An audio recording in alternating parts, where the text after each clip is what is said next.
Yeah, so let's get cracking. So thank you very much to every one of you who are here on time. So welcome to the Deal Finance Corner. So this is your weekly property talk show brought to you by Property Filter, hosted by myself, Guillaume Black, your favorite Frenchman, CEO and co-founder at Property Filter.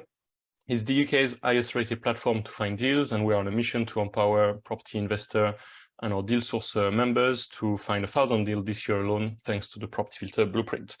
And the purpose of this Deal Finder Corners is to give you more and the best of the available resources right now. So by inviting expert guests who will share with you the latest and most current strategies, tactics, and secrets of what actually works right now in terms of finding deals, making deals, and the reality of systemizing and running a high-performance business in property. So it really is my pleasure today to introduce you to my good friend, Jackie Thoms, and on today's Deal Finders Corner. And Jackie is going to tell us about how to double your deal flow with half the working hours. And she will share with us a ready-made strategy for scaling up your property business. So a little bit about Jackie. And you'll tell me, Jackie, if I did my homework so well. So from scrambling to put together a first deposit for first buy-to-let investment some 10 years ago now, back in 2014, Jackie has now done over 15 million worth of property deals, raised over 4.2 million worth of property investor fund, and is continuing to grow her business as she travels the world and support other investors do the same. Since those 10 years ago, where she first started, the business model has evolved from buying flats all the way now to buying whole blocks of flats between 4 to 13 units in a block. And Tom's Homes has flourished into a very lucrative property investment group that owns and manages over 100 homes. And when Jackie isn't building Tom's Homes, a property business, she's working with other experienced property investors on their business strategy so they can systemize and scale up their property business whilst creating free time, for themselves, like she's doing for herself.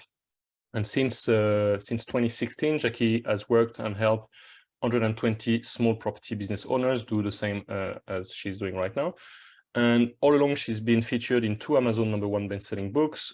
She became a world record-holding public speaker.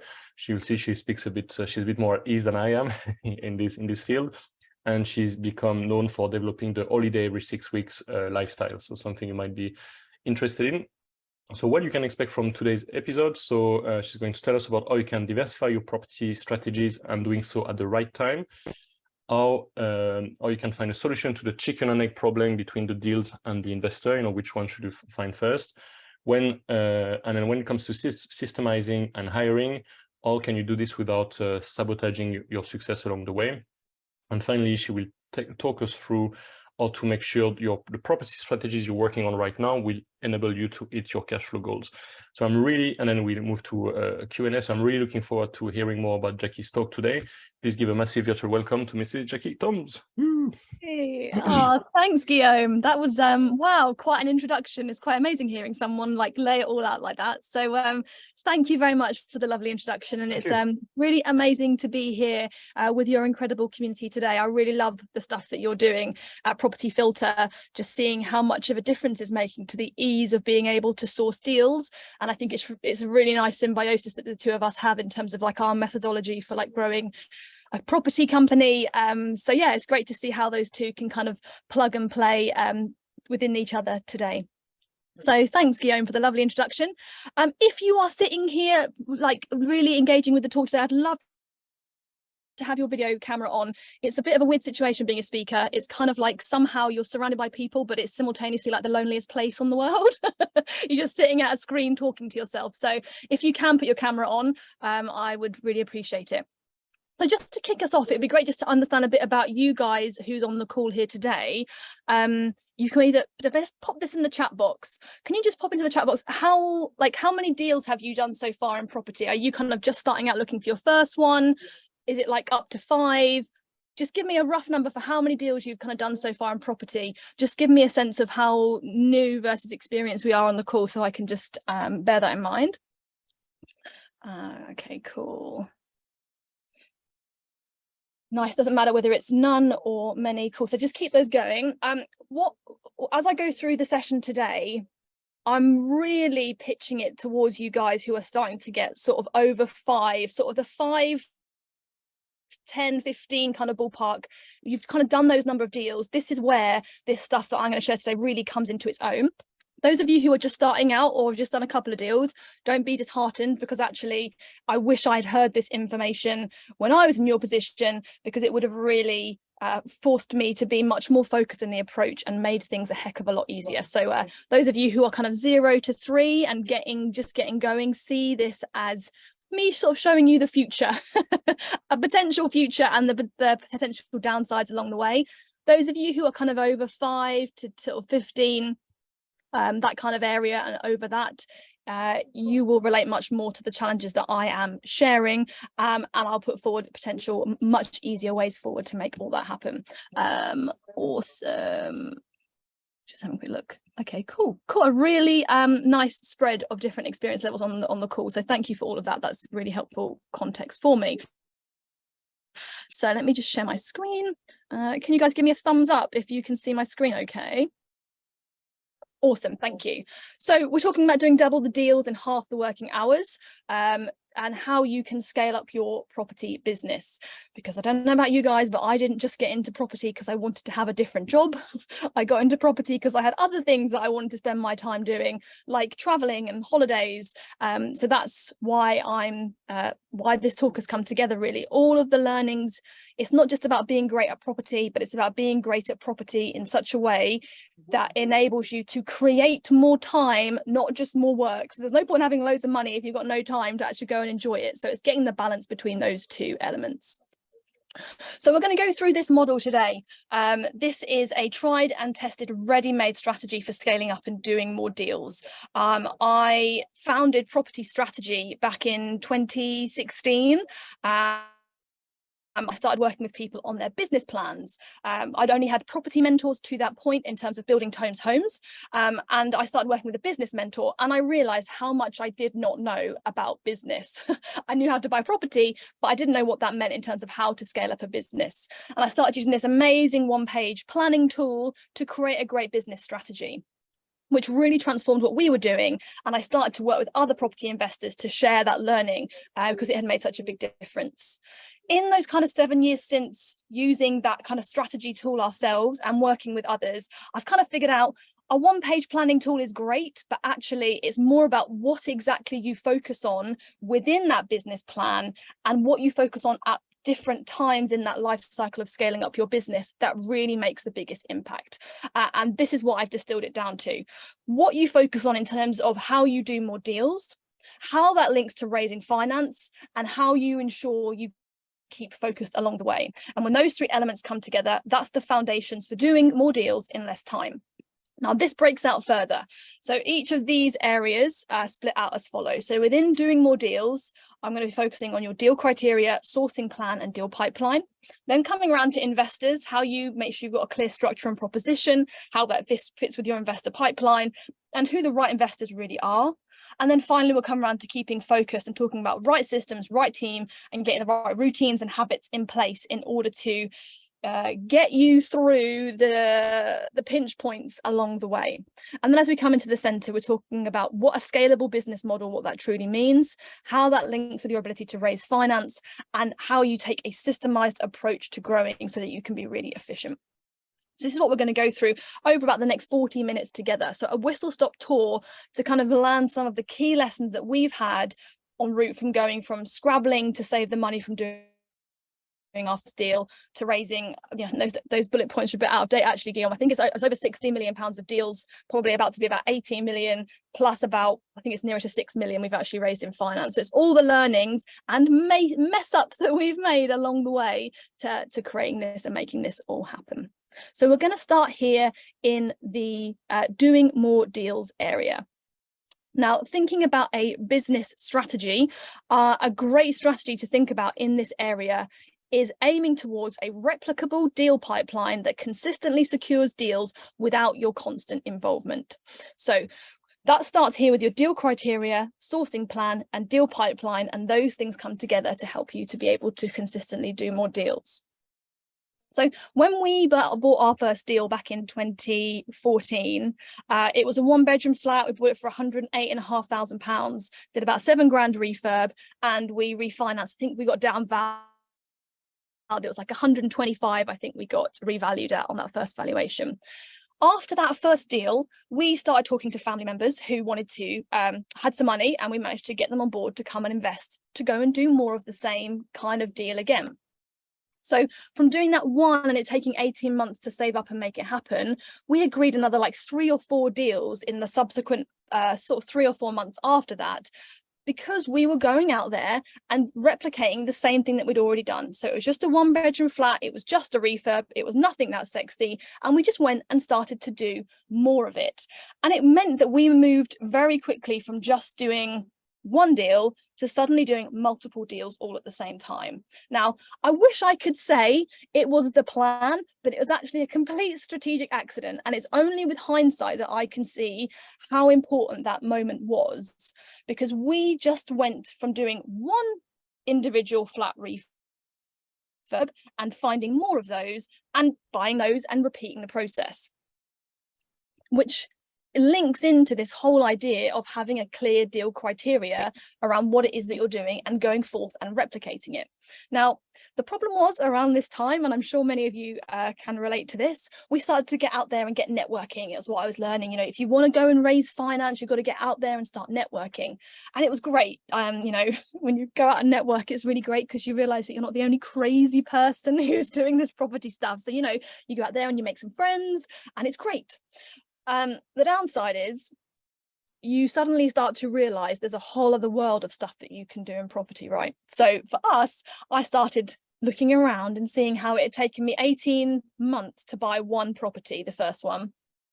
And now we're buying them maybe 3-4 months per deal. And I was meeting people at these events who were doing rent to rent. These rent to rent guys, they were like finding and securing a deal and getting it cash flowing in like under a month. And I'm looking at my little single let flats going, I'm making 300 quid a month cash flow from these and it's taken me months to get it. And yet these people are making like £1,000 a month profit from doing rent to rent. I kind of started looking at my single lets and going like, what the hell am I doing? And then you carry on talking to other people and you're meeting people who are maybe buying HMOs and, you know, yeah, it's taking us long to buy them, but their cash flow is like 3 times what I'm making on a single let. I start to look at what I'm doing going, God, this just looks so crap in comparison to what everyone else is doing. And you continue to meet like people doing title splits, commercial conversions, and then all the way up until you meet, like, you start to meet the really freaking cool people. You know, the guy that I am talking about, you know, the guy who's like, I don't get out of bed for less than £500,000 on a development deal. And like my jaw like just like hits the floor. You know, here I am doing these poxy little single lets. This guy is clearly the one who's got it sorted with these massive deals. Maybe some of you can relate to this. Give me some feedback in the chat box if this is something that you have experienced yourself, or you know what I'm talking about. And for me, what then happened was I went from being really focused on doing single lets to starting to split my focus across many different business models. So we went from just doing single lets to doing single lets, trying to do a bit of rent to rent alongside it, a couple of little title splits, some land deals, HMO purchase as well. So it was just like it suddenly expanded. Now it was good in one sense that we'd had the focus when we started, because we still managed to do in that second main year after we started, we sorted another 10 deals. So we got good momentum, and 9 out of those 10 were all replicating the same thing again, buying individual flats within a specific area and doing a refurb. A couple of them we split to make them a 2-bed flat, but they were just refurbs. And so it made our second year look really great. And you know, that's when we were the first time we were featured in YPN magazine. Everyone wanted to come and talk at their events because it was just such a great success story. But not what everyone doesn't want to tell you, and not people don't want to hear about, is what happened in year 3. And year 3 was really the result of what happened during the back end of year 2, which was Jackie got very excited like a kid in a sweet shop with all these different business models and tries to go and make them all happen at the same time. And what that meant was we started working way more hours. It's me and my husband and business partner, Dave, way more hours, but the results really slowed down. So in year 3, we did 1 deal. No one tells you about that because nobody cares about that part of that's not the success story. But that for me is one of the most important learnings that we've had along the way. I thought it was a great idea to go out there and diversify. And I tell you, most of you guys that are here on the call today, like, we're the go-getters, we're the people who you go out there and you make stuff happen. Now, people like us, we really love to start stuff. We love a sexy new idea. And that was my problem. Like, I just could see all these different shiny pennies, these shiny objects that seemed so great to go and start. And the problem was, the idea of diversifying our property strategy was a great idea. It really was a great post-rationalization of why I should definitely go and do more different kinds of stuff. But I actually completely sabotaged our progress along the way by doing that. So the lesson for us here really was to come back and say, what is it that you're actually doing? And in order to get this deal pipeline, you actually have to know what it is that you're looking for. And so that for me all came down to this learning around having a clear business model. Now, in property, we generally call them property strategies. So like, are you doing HMOs, developments, commercial conversions, SA, whatever it may be, they're generally referred to as strategies. I don't think we should be calling them strategies, because actually, yeah, they're important, but actually they're just the first part in the process of deciding what it is that you're actually focusing on. And your strategy is the business plan that essentially fits around that business model that informs how you are going to go about it. And that's what this section is about here. So by being clear what your business model is, then it can make it so much easier to feed this part of your business. And that's what the deal criteria section is really about. It's about saying, what is it that you're focusing on? And what is the criteria to know if a deal is a deal or not for you? And if you are trying to simultaneously do that for several different, what I would call business models, it gets incredibly complicated and convoluted to get to the bottom of it. Whereas if you're saying, you know, we buy blocks of flats, and we just get right down into the detail on the numbers for how you buy a block of flats to understand the mechanics of how it actually works. And then you can see what level of discount you need to get to market value, what level of uplift you've got to add on a refurb, how, you know, it might be you need to have certain size of rooms in order to make it work from a compliance perspective, you know, whatever it may be, just really distills down into a clear criteria that you can follow. And that's good for holding yourself accountable to not getting shiny pennies. It works for me. And then it also feeds into, as we go into your sourcing plan here, because I'm sure some of you guys have, you know, gone around estate agents trying to make friends and get deals. But it is like the biggest fucking thing that estate agents hate is when investors come in and they're like, all right, so what are you looking for? I'm looking for deals. Everyone's looking for a deal, right? But what is a deal? Like, if you don't know, the estate agent doesn't know. And like, there's so many different flavors of what is a deal depending on what you are looking for. So the brilliant part of being focused in this way is that you can go in and explain to an agent what it is that you're looking for. Now, I don't recommend that you go and just give them all of your deal criteria. I would just cherry pick the bits to help them focus what sort of things they bring to you. So for example, in that second great year that we had when we were buying all these individual flats, I mean, it ain't sexy, but I was the woman who bought 1-bedroom flats in Belvedere and Erith in southeast London. And anytime there was a 1-bedroom flat that came to the market, they picked up the phone to me. You know, it's definitely not my claim to fame that I've got on my bio, but it worked. Chains would break, stuff would fall out of bed, and they would go, this is a 1-bed. We should call Jackie. And you know what? I might not have been able to offer necessarily what they wanted, but I could offer quickly because I knew the market, I knew what numbers it had to hit, and I could offer quickly.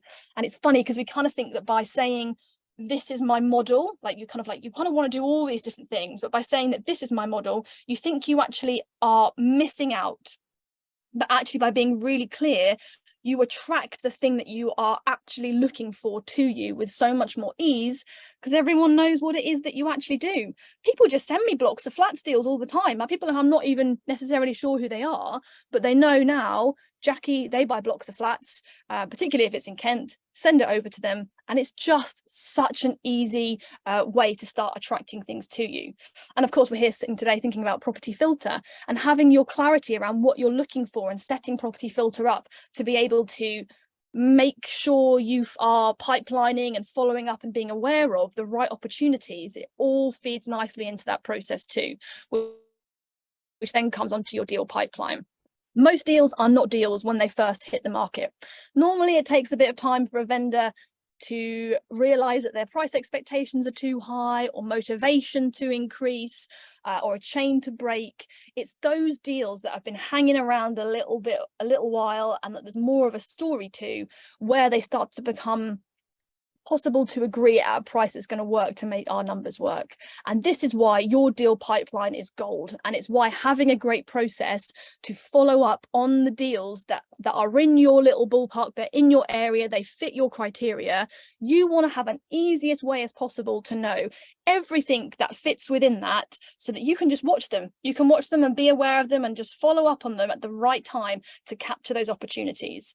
And most people are not that focused. So if you can be that clear, that focused, and have a great follow-up process, you will find deals so much more easily, which for me is one of the reasons that I'm really excited being here today with you, Guillaume, and your community. Is that, you know, we're all on the same page. Like, you're focusing really in on this area of the strategy and being able to make that easier for people, which is amazing, because if you can get a great process for this, the easier you can set that up, the better. And so this for me has been that main learning of that section, is like, nail one model before diversifying. So we started with individual flats, and subsequently then chose to scale up and buy blocks of flats, which we thought was like just like one flat but bigger. Definitely a lie. It was many more complexities than that, but that's a talk for another day. But this is all we focus on now. We buy blocks of flats, we focus on Thanet primarily in Kent, and we just know everything that's on the market within Thanet that's in this kind of sandbox. And, you know, sometimes it takes time. Sometimes they come through quickly, but sometimes it might just be that you've just got to wet. This block at the middle, second one in from the top there on the first row, that deal I think we first saw in 2018 maybe. We didn't actually complete on it until 2022. The one again next to it onto the right, I first saw that one in 2017. That didn't complete until 2021, and they've been some of our best deals. So just by being clear, staying focused long enough, and having a good follow-up process, you will find great deals and they will come to you. And I think got a great example here of these two guys, Nisha and Jazz.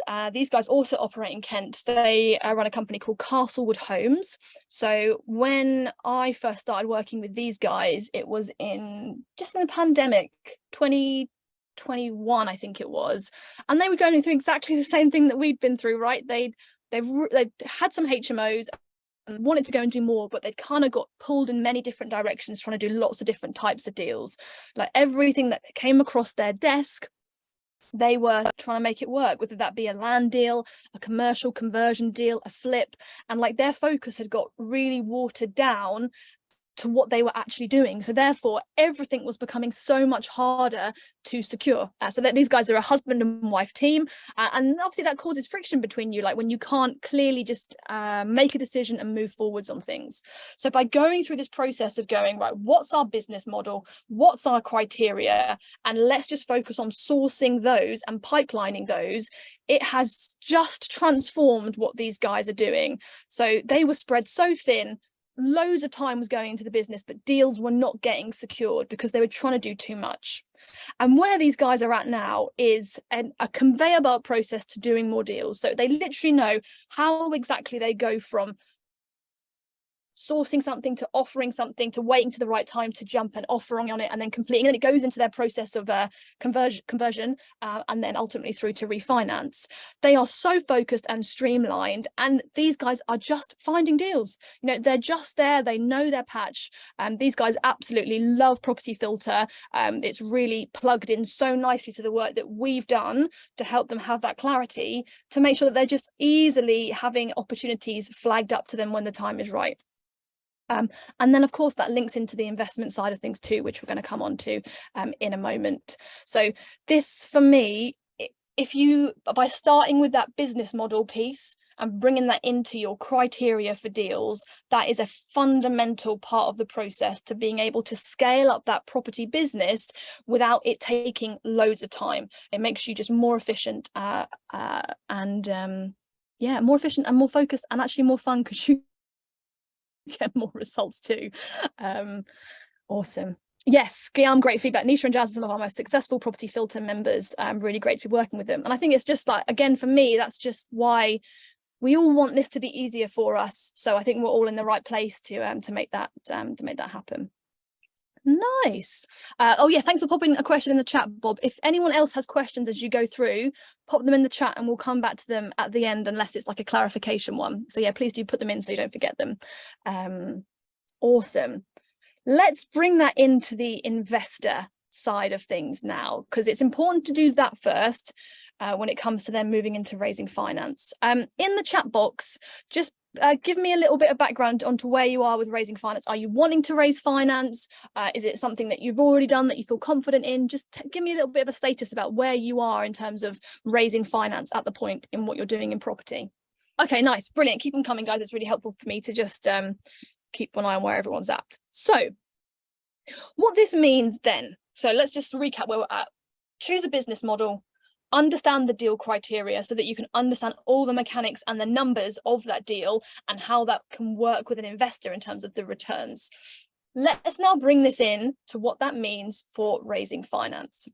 So what I found was, going back to the networking event, right? So starting to get out there and realize that saving my own money to go and buy property deals is quite a slow process. So in order to do more, I want to work with investors to bring in funds. So I started to go out and network, you know, go and meet new people, find people who wanted to invest money in property. And one of the things I was learning when I was out and about doing this was that it's good to upgrade where you're hanging out. So it was like, go and join the most expensive stuff that you can afford to, because therefore you're far more likely to meet people who've got money there than if I'm just hanging out down my local leisure centre, going to the gym there for an example. So I started Googling where I could go, and I started looking in central London, because I was working full-time in market research at this point, and I started coming across these things called private members clubs. Just to be clear, I'm not talking about strip clubs. I'm talking about private members. They're like little communities where you've got like bars and restaurants, and they hold events and things. So I found a private members club in central London that you could join without being proposed, because normally these private members clubs, they're quite exclusive. You need to know someone on the inside in order to get in. So I found one where you didn't have to be proposed. And now at this point, I've been saving up money for like 18 months, 19, 20 months. Hadn't spent any money on anything extraneous. So I haven't bought clothes in like 20 months. So my jeans were like looking a little bit threadbare. My coat was looking a bit worse for wear. Like I did not look like someone who was going to be hanging out at a private members club. So I got myself down to good old Tacky Max. And I bought myself the most expensive looking cheap stuff that I could possibly find.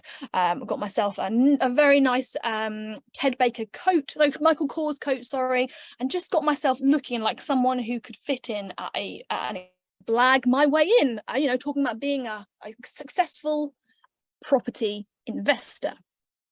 So I managed to get in, I become a member, job done, except you do actually have to go and then network, right? You've actually got to go and meet people. So I started going to events and starting to make some new friends at this club. And amazingly, the first ever event that I went to, I get chatting to someone and I have my whole elevator pitch planned out, right? I was like, I invest in property, I work with people who want to invest their money, but they don't want to do the work themselves, and I give them a better return on their money. So I had this whole spiel that I just kept, you know, putting out there. And I started talking to someone and I did my pitch, little spiel, and he was like, all right, so are you looking for investors? At this point, no one had really asked me this before. So again, it was kind of like a jaw hits the floor kind of a moment. And you know, it's kind of a bit like dating, isn't it? You gotta be like, just play it cool. I was like, yeah, yes, you know, always looking to have conversations with new potential partners. And he was like, all right, yeah, I'd invest with you. Be cool, Jackie, be cool. And he's like, yeah, no, I'd invest with you. I'd invest up to £2 million. Like no one had said to me more than like 100 grand at this point. Like 2 million was a humongous figure It's like £2 million. As long as you can, and here were his criteria, as long as you can give me a first charge, a 12% return, and an exit within 2 years. Can you do that? Could I do that? I didn't know if I could do that. So I just thought, just say yes and we'll kind of figure out how to do it. There must be a way to do it. So we carry on talking for the evening, and we swap cards at the end of the evening. And at the end, and this is very important what he said to me next, he was like, if you when you find a deal, send it over. I literally floated home on the train that night. I was like, this is it. I've made it. I found an investor. He wants me to go and find a deal. This is it. Job done. Finance raised, 2 million. Let's go do this. So then what happens next? I go and debrief my husband, and we start getting into the details of at this point, we're just doing the individual flats, singlets. We're looking at the numbers. Can we do a 12% return, a first charge, and an exit within 2 years? And we look at the numbers. Can I do it? No, I can't. Damn it. So what do you do at this point? Well, obviously, I went, Dave, if this model won't do it, let's go find something that will do it. I've learned all these sexy new strategies. Let's go and find something that does work. And so this was just like the shiny penny monster had already reared its head. And this was just like kindling onto the fire. It was just like igniting it. So off we went. I was looking at, from just doing these refurbs, I was now looking at doing like flips. I was looking at commercial conversions. I was looking at converting a house into 2 flats, anything. Eventually, I found what I thought was a house that I could convert into 2 flats. Now, knowing what I know now, I definitely could not convert that house into 2 flats. Like the numbers, I didn't know what I was doing. I'd only done a refurb. I'd got this whole narrative in my head from the stuff that I'd been hearing in the property world, which was like, oh, a conversion is not that much harder than a refurb. But I just didn't know because I'd never done it before. Anyway, put together all the numbers for this house into 2 flats conversion. Me and my husband spent a whole weekend putting together this deal pack. I'd never done a deal pack before. I didn't know what you were meant to put in a deal pack for an investor. But we've got something that we thought was decent enough. It was Sunday evening. I had to go back to work on Monday. So there we are, Sunday night, about 10 o'clock, hovering over the send button on this deal pack with this email. And we click send. And a little whoosh goes off. And what do you reckon happens next? In the chat box. What happens next after I send my email? It doesn't get through, it's spam. Nothing. He nicked the deal. Any advancements? Says it won't work. Radio silence. Oh, Guillaume, that would have been nice to give you feedback questions. Numbers don't stack. Oh, great answers, guys. In fact, I heard nothing. Complete tumbleweed. So then at that point, you're kind of like, you start judging yourself. You're like, or maybe, as some of you have said, that the numbers aren't good enough. It doesn't actually work. So yeah, I was a bit disheartened, but I was kind of like, well, I've met loads of other people at other networking events who have also now started to say the same thing to me. I'm going out there, I'm doing my thing, I'm saying I'm looking for investors, and people are saying, I've got some money, I'd invest with you. You swap business cards, and they utter the immortal words, when you've got a deal, send it over. And you know what? I kept doing it. And most of you have, there's been some very good answers here. What would either happen? Either I would hear absolutely nothing, radio silence, or it would transpire that actually they no longer had the funds, that actually they just the day before agreed to invest in something else. That happened a heck of a lot, actually. Or the deal didn't hit their numbers, didn't hit their criteria. And so basically I had loads of people say they wanted to invest. Okay, let's quantify loads. Maybe like a dozen people saying they wanted to invest, and none of them were actually wanting to go forwards once I'd done what they asked, which was send more deals. And that is where this next part of the learning comes from. Because what I realized we needed was a pre-qualified pipeline of the right investors ready to go before the deal is agreed. And this links back in Great input there, Bob. NDA, yeah, great questions here. Now, no one did ever actually go and steal the deal from me, so that never actually happened, but just no one is interested to move forward for whatever reason. So what we subsequently realized was we were doing it all in the wrong order. You don't go out there and meet someone at an event and then the next day send them a deal and they say, yes, they want to invest. Like we were missing out so many steps in the process, as some of you are alluding to in the chat box there. Like there's many stages in between. So what we have subsequently come to realize is you've got to have a filtering process in the same way that the property filtering process helps you to like whittle down your pipeline and stay on top of it from a deals perspective. You've got to have the corresponding thing to when it comes to working with investors. So for us, what I realized the problem was because now at this point we've got very distracted, right? So we're trying to do all different kinds of models. So when someone says that they are interested in what we're doing, I don't actually really know what we're doing. Like they kind of think that I maybe seem like a good person to work with, but they don't really know what I'm doing. I don't really know what I'm doing. And I can't clearly put across to them what it is that we do and how we would work together.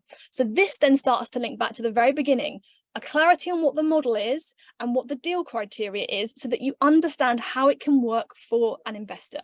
Now, when that guy said to me, I will invest as long as you can do 12% return per annum, first charge, exit within 2 years, if I'd have done this work at that point, I would have known then and there that that's not something that I could do. And then at least I could be transparent from that from the very beginning.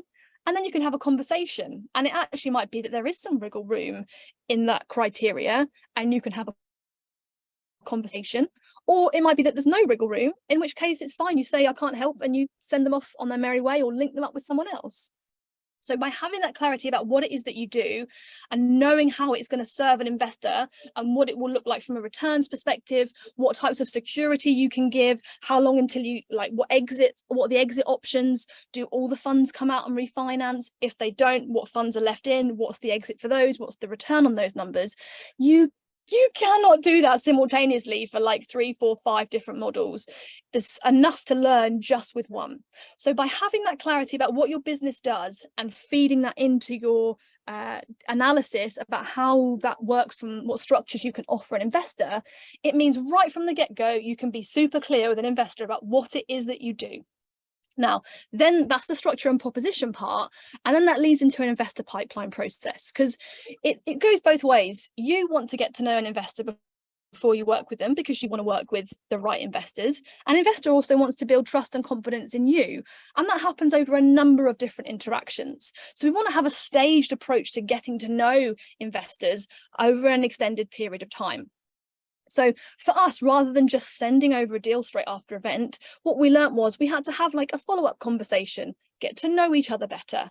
If there was synergy there, then we'd book in a longer meeting and we'd make sure that we were covering things to do with FCA regulations as part of that meeting, getting people to sign the right paperwork for the FCA. And then and this is important anyway, like the FCA want us to make sure that we're not promoting our deals unless someone's appropriate to receive that promotion. So therefore, we shouldn't be sending over our deals or even really examples of deals before we've done our FCA due diligence, which is what you can do as part of a pipeline process.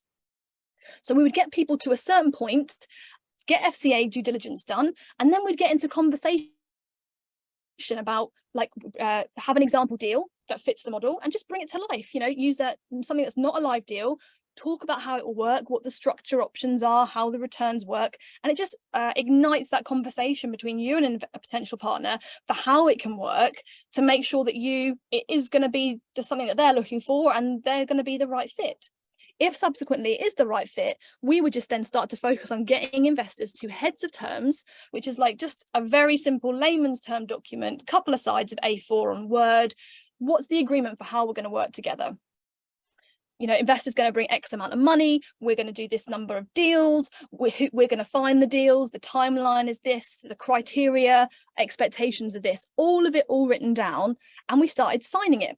And we'd sign it, our investors would sign it. And at this point, we hadn't presented any live deals. It was all case studies and examples that brought to life the model. So then we would send that over, we would get it agreed. And then now it's important that you're still sourcing at this point, right? Don't wait for the heads of terms to get signed until you're sourcing. Like, you still want to do all of this work in the background so that you know that when you get a heads of terms signed, you can start being really aggressive with offering on the deals that you have identified in your pipeline. And so then what we would do is get investors to a certain point, they'd sign heads of terms, we'd find a deal, we'd create the deal pack, send it over to the investor. And now once we got that process in place using heads of terms, we have only ever had one investor who signed heads of terms subsequently not go on and invest. The rest have. So for us, it has been pretty much as good as having the money in the bank. So that was how we started to get those investors qualified and in our pipeline with that, 99% certainty that the funds are going to be there and that the expectations are clear. So when the deal comes along, the investor's there and you match the two together. So that for us has been such a game changer, and we would not have raised anywhere near the amount of finance that we have done if we hadn't have followed that process, because it just simplifies all the moving parts and means you can be much clearer about what you can do. And then also coming back to this final part of the triangle here, the right investors, if what an investor is looking for, if you can do it. And you can just say very clearly, very early on in the process, if you can or can't meet what they're looking for. And then you can go your separate ways. Like, no one wants to carry on having conversations if it's, not potentially going to lead somewhere. So this for us, this is the learning from this. Choose a model that's going to work for you. And then you figure out how to turn that into a viable investor proposition. And there are so many different variables that are underneath, like say it's HMOs, you get down to the detail and you start looking at like loan to value, if you're using bridging finance, if you're using mezzanine finance, what different rates of return you're paying to investors, time frames. There's like so many different variables that can affect return on investment, how much rents that you're able to get, optimizing how much you spend on refurb. So there's loads that you can play around with within just one model to make it viable and interesting for an investor. And then it sounds simple, but it's not when you're lost in the melee of it all. But then just focus on finding those investors, and they're there. And it's the same with the sourcing. When you know what you're looking for, the funny thing is, but you somehow start to find it. I would love a bit of feedback in the chat, guys. Tell me something interesting that you've learned from this session so far. Yeah, really nice. Cool, lovely, guys. Great learnings. Thank you. Shiny deal syndrome. I like that. It's just like rebrand, Keith. Trying to do too many strategies. Nice. Salil. Focus on the model strategy and then the process on the investor pipeline. Really nice. Thanks, guys. Really good. So then that brings us to our final area here for today of keeping focused. So right systems, right team, and routines and habits. We have a challenging thing in property when it comes to buying property called the cash conversion cycle. Give me a yes in the chat box if you've heard of the cash conversion cycle before. For those of you that haven't heard of the cash conversion cycle, it's essentially how long it takes from starting to put in time towards, in this case, doing a deal until the deal actually starts to pay you your money back. Now, in other businesses, this can be like a really short window, the way it gets structured. Like you could have, this could be days or weeks or even minus days. But in property, this can be 12 months quite easily, maybe on average. So like from you starting to look for a deal and doing the work, to finding something, to agreeing it, to actually buying the damn thing, and then going through and doing the refurb or conversion work, then finally tenanting it, easily 12 months, right? During that time, you just pouring in your money or your investors' money. It's just a big old money pit. Nothing is coming back out again. But during this time, we're doing a lot of work. There's like a lot of stuff to be done to make all that happen. And the problem with that is it's this kind of weird dichotomy where there's loads of stuff going on that requires a lot of time and energy to keep up with and make it all happen well, but yet there's no money coming back out to actually pay for it. And this is really challenging when it comes to thinking about getting the right team in place. And what we too often do in property is say, well, look, I'm so busy. Obviously, these deals are going to start cash flowing soon, but I'm overwhelmed. I've got too much on right now. So I should just start hiring people to come in and help me.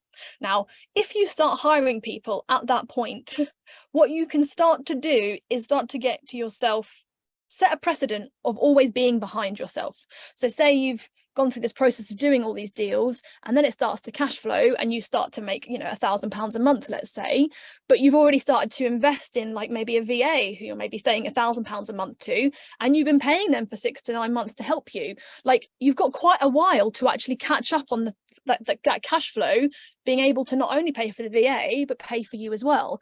So it's really hard, and you can end up getting yourself in this cycle where you are creating cash flow but you're just paying everyone else your money.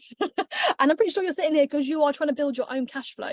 So how we do this in terms of hiring at the right time is really important, and it all links back again to this scalable model and this clarity around what your business is.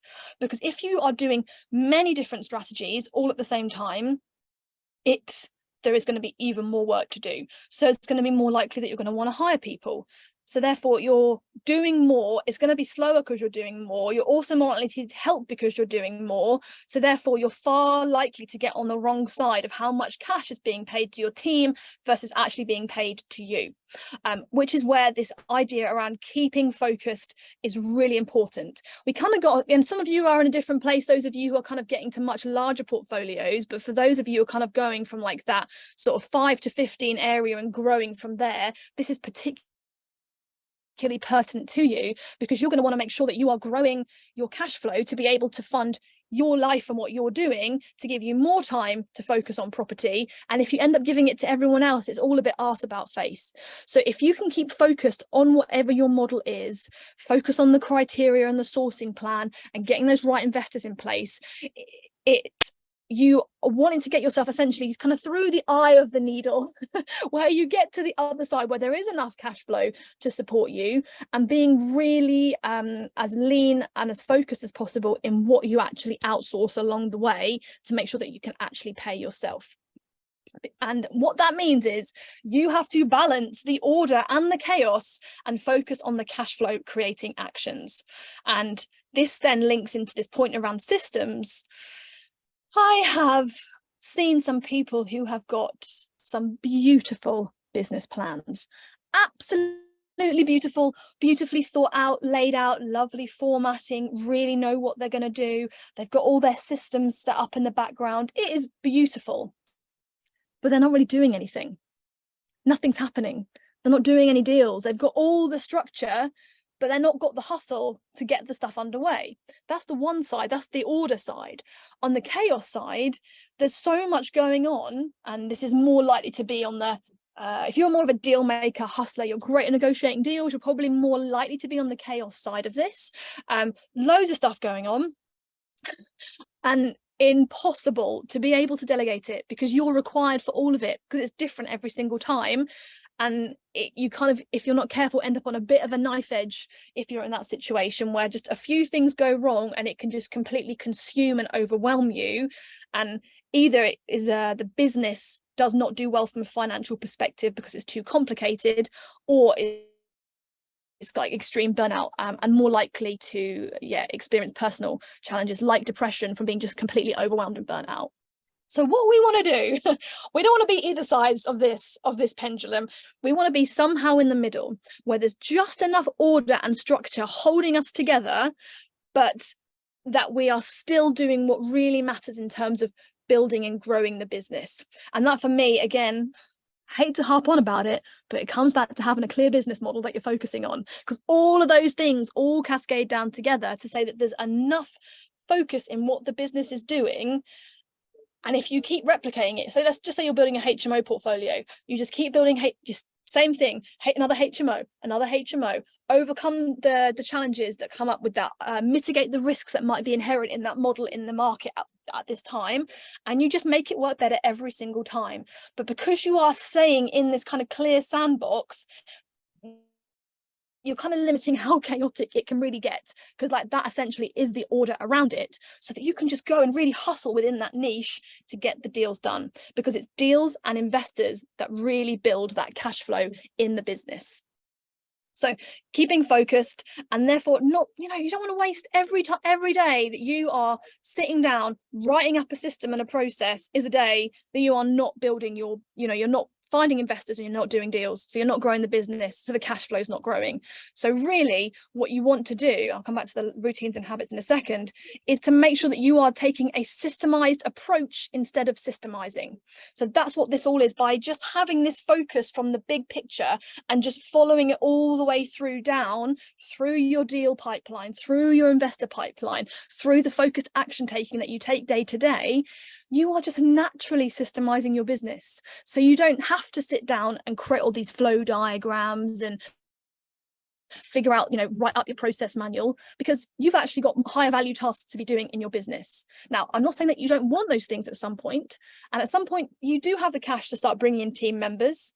But the brilliant thing at this point is it is so simple. You can sit down with someone for an hour and explain your whole sourcing process, beginning to end, because it's that replicable and that focused that it's, even though there isn't a written up system and manual for it, you've hacked yourself to make your own system. And that, for me, this is the border of order and chaos. It's the systemized approach. It's not perfect. Things will be a bit messy. I'm a perfectionist and a control freak by nature. So there's personal development to do behind the scenes to let go of that.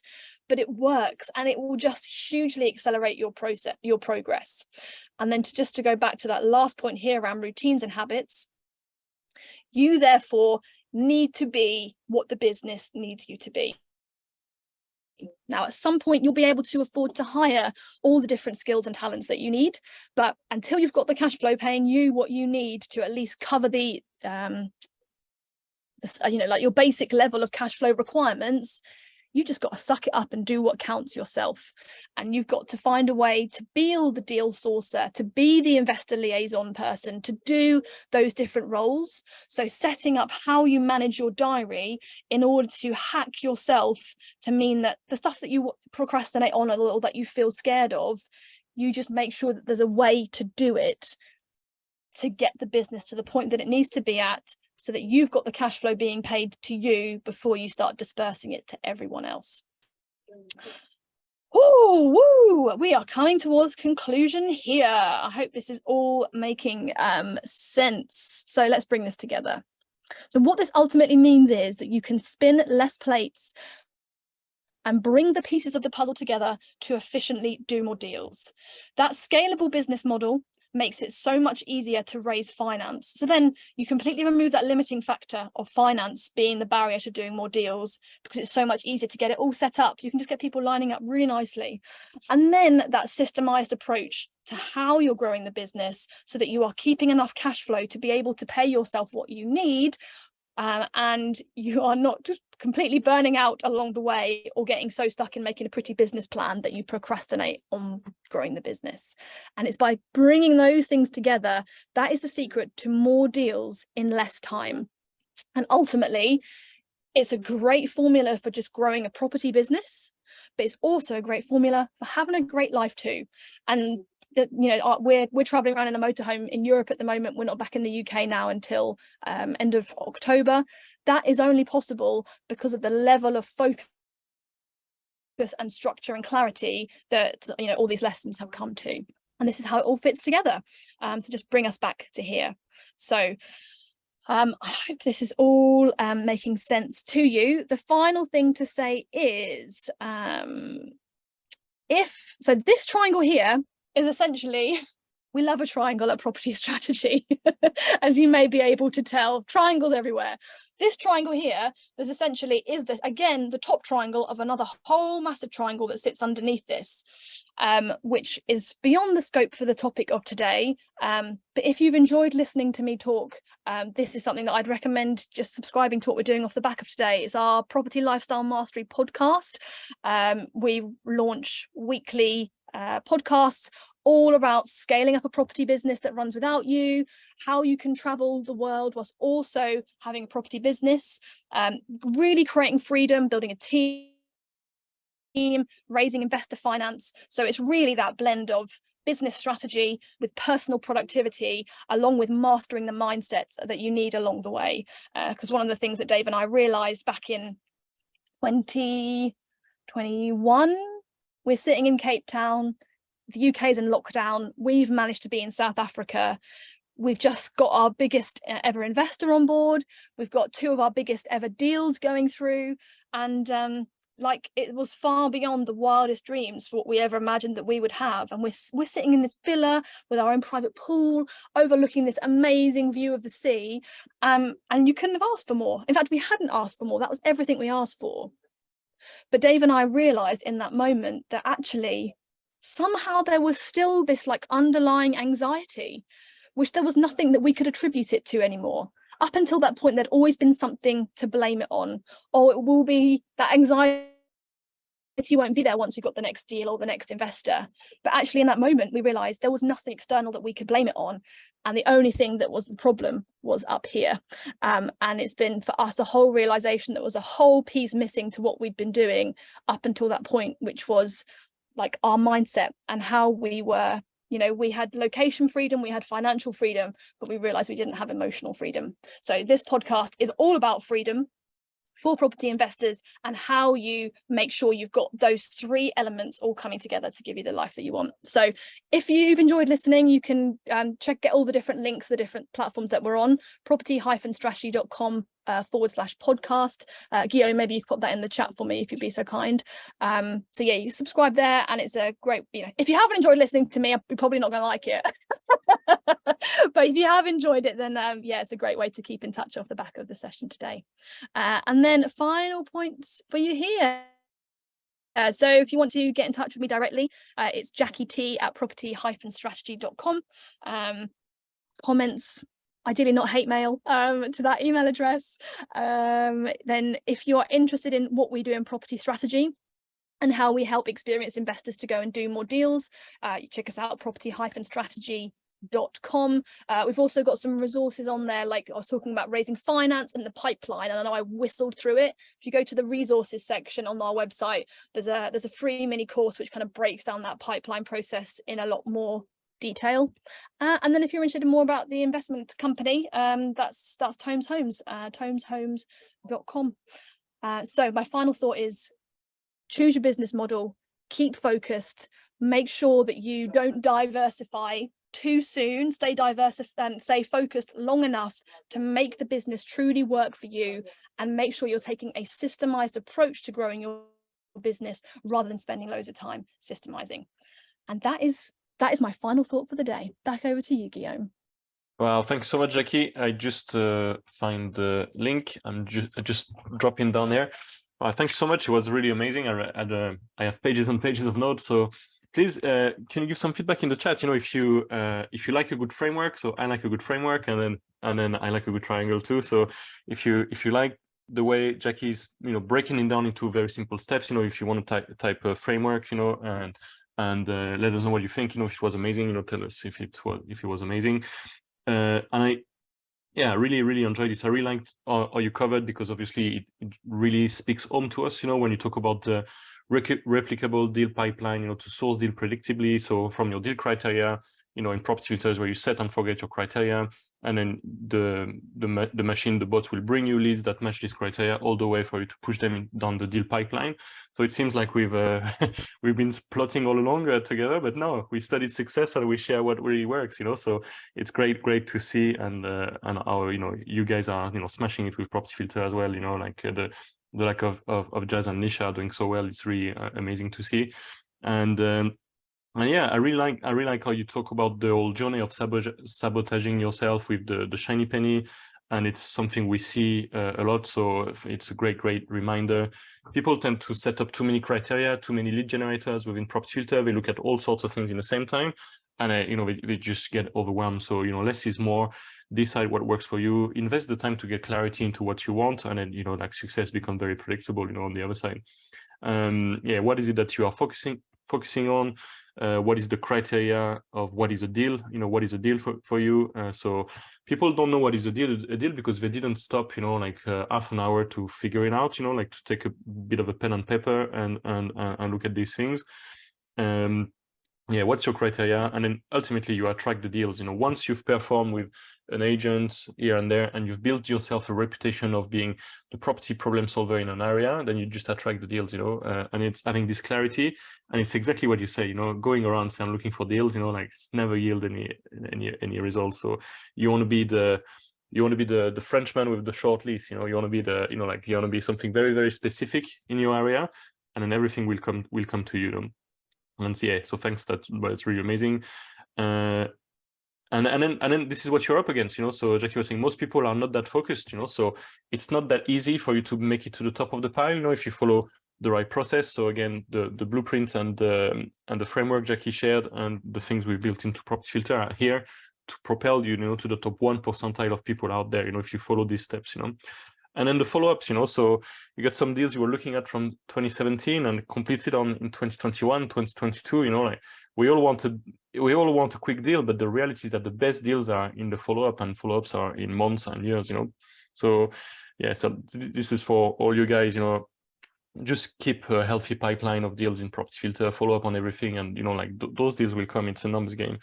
And it's exactly why you say, Jazz and Nisha are doing well. I think you describe them as focused and streamlined, which is exactly right. So, and then the story, I love the story about the investors, because we all have this, like, great, I want to invest with you, and then silence on the other side, and it's our own fault, if you're not clear with our own model and the deal criteria, we can't convey this clarity. Nobody's going to be clear for us, And I really like this idea of cash conversion cycles and how this fits into the way you scale, with purposely and clearly, and then how when you need to focus on deals and investors and build because these are the things that are going to be to build the cash flow in your business and help you afford with all the rest.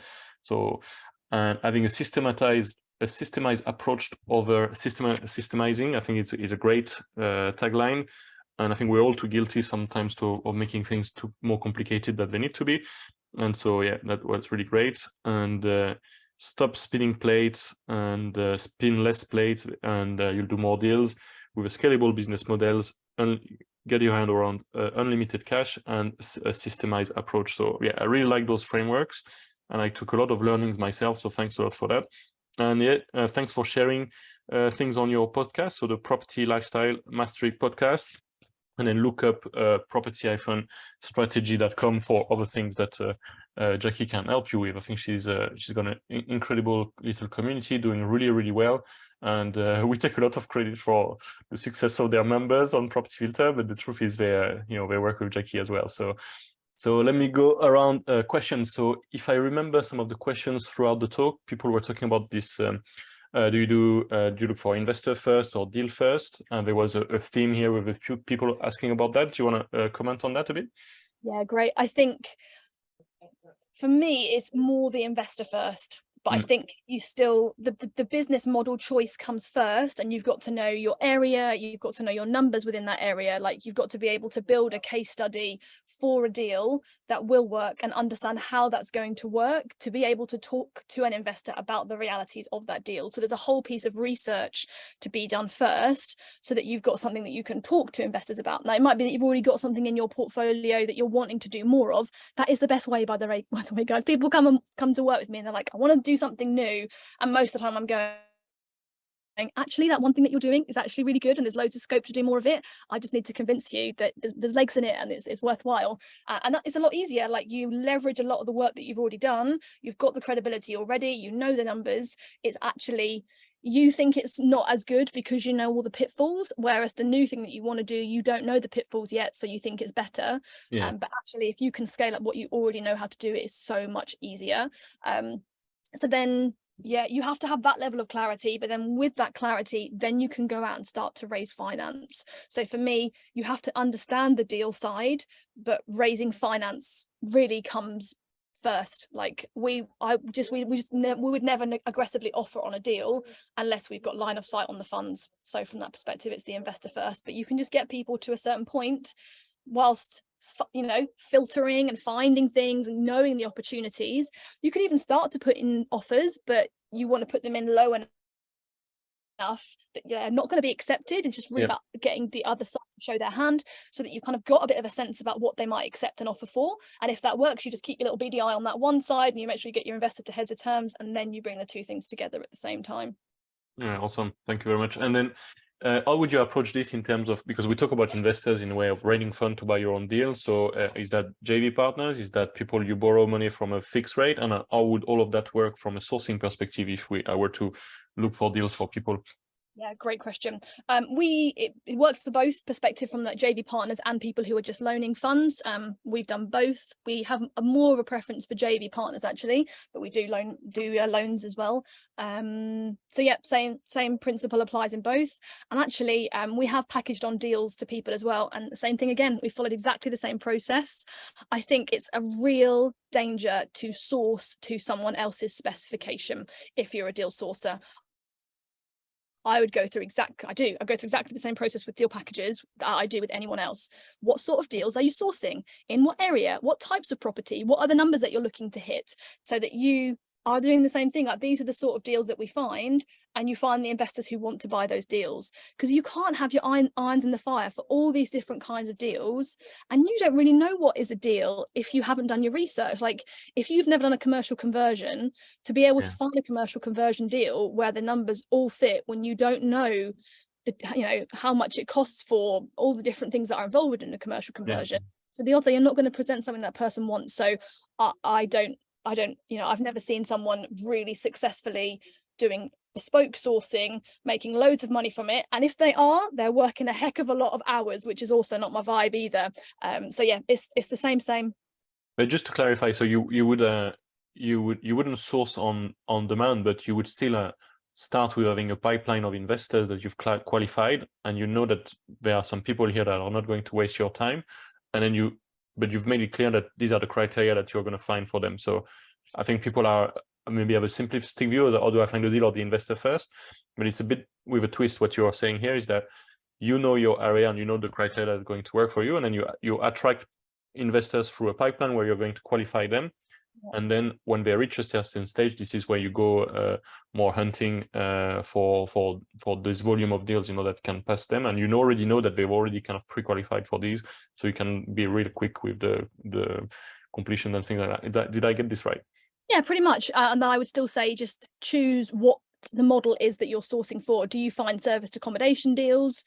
Do you do serviced accommodation rent-to-rent deals? Are you finding HMOs deals? Like, what deals are you the specialist of finding? And just make sure you know everything about those kind of deals. So you look for investors who want to do those kinds of deals, and you tell them what numbers you source to, and you make sure that they're happy with that. So yes, that's I think that's what you said. Awesome. Yeah, I think that answers the question from Mike. Excuse me. Wow, just a bit of a sneezing, sorry. So yeah, I think that answered the question for Mike around deal packaging. And then we've got Kelvin. Thanks, Jackie. Session was very useful, and I'm about to start a 3-bed to 6-bed HMO conversion, and we'll be sure to focus on this strategy only in my investment area. So yeah, absolutely. And Kelvin is one of we are very proud of the Kelvin's success stories as well, doing really well. So if you're looking at someone who can help you with HMOs and things, hook up with Kelvin. He's doing really, really cool stuff. Keith is asking, fantastic webinar, Jackie. Keeping focused on a niche down is truly targeting your strategy and defining the key. All right, okay, so they are not so questions, but really, really good feedback. Fazal asking, is there a recording? Yeah, yes, if you go into the Facebook group, and then these will also be available in the success base inside Property Filter. Kat is asking, when just starting up the deal packaging business, how important is it to be visible on social media? And is it okay to find deals? Covering all of England and Wales, or just focus on one specific gold mine? I'm based in Sussex and I haven't found my gold mine area as yet. I think it's all about speed when it comes to deals, and speed of being able to react quickly if you find something, but also speed of analysis. And I think if you are doing the whole of the UK, you've got to know the whole of the UK, and it changes a lot, like how much refurb cost is different in different areas of the UK. The end value is going to be different in different areas of the UK, and you won't know the nuanced different roads. Like, we buy a lot of stuff in Margate. There's a couple of roads in Margate that are substantially cheaper in terms of end values compared with others. And I know that because it's like, you know, we've just focused on knowing it. So for me, it is all about having one clear gold mine area. It could be, you know, you can play around with how wide you feel that you can do in terms of being able to know it well enough. But it's yeah, for me. And then it also feeds into like ultimately building your team as well. Like you're going to want to ultimately have people helping you on the ground. You know, it might build that you're going to ultimately build a portfolio for yourself as well, and you want maintenance. Like for me, just having something all in one place just makes it work from a scalable business perspective. Doesn't mean you can't change areas and evolve over time, but it's just more a strategic decision for when to do that. So yeah, my answer is I choose a specific geographic area. Yeah, I tend to agree. We spoke a lot about strategies and business modeling, but you know, in a similar way, looking at different areas is the same as looking at different strategies, and you can't scale because you can't have you know, you can't how do you say, you'll incur a new cost for every new area, so you'll multiply the cost everywhere. So I can't see this working really well, especially if you're starting out. Bob is asking, what does the South have to offer investors when they look to the North? So I'm guessing this is a question about area, because you mentioned you were investing in Kent and Margate, and why this area, while it seems like a lot of people in the South are looking north for deals. For me, I've always been like, I'm pretty much sold on like the London ripple. My ethos has always been look for the ripple effect from London growing outwards, but where it's still run down. So that's why for me, the outskirts of London was that initial area, like as we're getting as close to like Abbey Wood was a new Crossrail station coming in, and then like how that was rippling out in terms of the effect to Belvedere and Erith. So I'm looking for that balance of good potential for capital appreciation, and I buy into London, but whilst also finding an area where it yields from a single let perspective has been the key. Obviously it's a bit of a crunch point at the moment with rates having gone up, but rents haven't quite caught up yet, so that's our kind of like juggling factor at the moment. But yeah, we've just found that not all investors want to go and invest in the north, and in terms of like that, I'm just looking for like little rugged gems, which for me, like Thanet and Margate has been really great for us for that. And I think we have some overseas investors where they also buy into the London effect and the London ripple thing, so therefore it's not such a quite exciting thing going up north. But I think any area has its ups and downs. It's for me, it's the same thing as the like model thing. It's not like it's better. Like I'm always really careful about trying to not sell, but like say what our model is, and what making it seem like it's the best and it's the right thing, because it's not. It's just, it has its challenges. The areas have their challenges, so it's more just to bring to life a way of doing things. But I know people who are being successful in all areas of the country, doing all different kinds of models. So it's more just finding what fits best, and just making sure you've got a clear rationale for why you've chosen that you can articulate to an investor. And if you've got like research, or regeneration backing it up as well, I think all the better. Awesome. We'll do one more question from we've got Glenn, who says, so to get this right, you want to make sure the investors are in the high net worth individual bracket, and how do you know which is the right area? It's a bit of a wide question. I don't know if you want to pick this one up, Jackie. Yeah, maybe can you clarify, Glenn, what you mean by the right area? But I'll cover the high net worth thing. So with the FCA regulation, there's like a few different categories. There's like high net worth, sophisticated, and there's something that's also called solicited advice, and in both of the high net worth and sophisticated, you can have certified and self-certified. So certified, would it be like it's been done by like an accountant or someone of that kind of ilk, and whereas self-certified is that they don't fit into sorry, not self-certified, solicited advice is that someone doesn't fit into any of those categories, but they have sought out someone that they want to try and invest with. So depending on what category the person fits into, depends on the burden with you for how much due diligence you've got to do. If someone can be a certified sophisticated investor, that is the easiest thing for us, because someone else has done the work to certify them, and they're sophisticated, which means that they know what they're doing for like more like unregulated investments.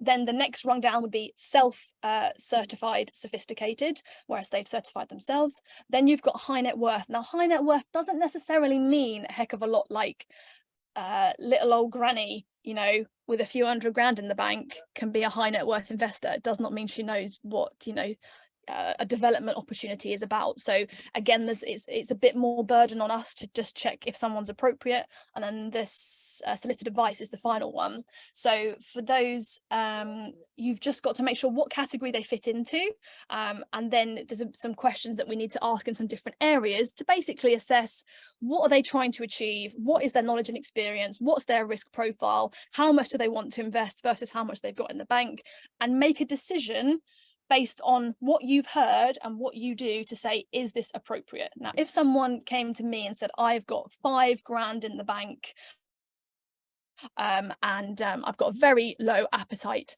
for risk, yeah, I would then probably go, probably not the right investor for us, you know, and they want to invest $5,000 with me. Like that just, it's not the right, it's not appropriate for them. So you're just trying to find that person who's going to interested to invest an appropriate amount of money based on their overall wealth. And the FCA don't give us the exact guidelines. You've got to use your own judgment on this and just document all of it. So I hope that answered your question, Glenn. That was like a long answer to a short question. Give me a yes if that gives you some I think so. I think it was awesome. Yeah.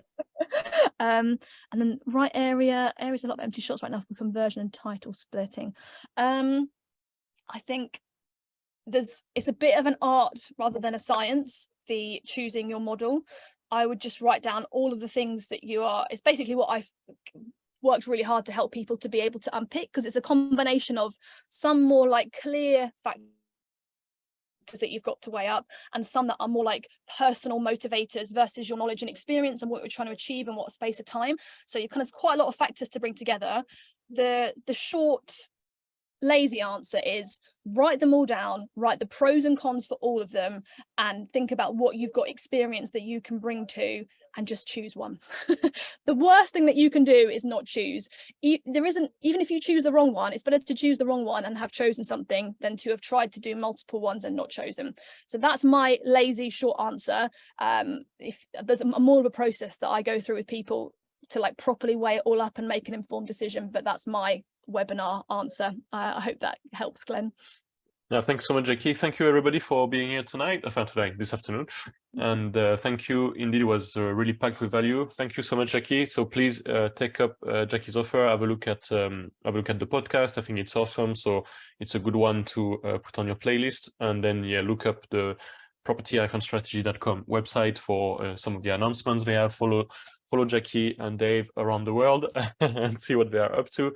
And yeah, they are doing some really incredible things. So really thankful that you agreed to come and speak with us today.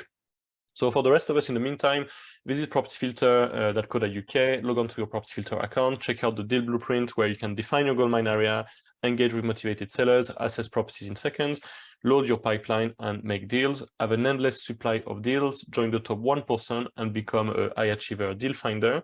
I hope you enjoyed today's Deal Finder Corner, and I look forward to seeing you next week. Thank you very much. Thank you, Jackie, and thank you, everybody. Thank you, Guillaume. Thanks so much. Good luck. Thank you so much. Thank you very much. See you guys. Bye. Bye-bye.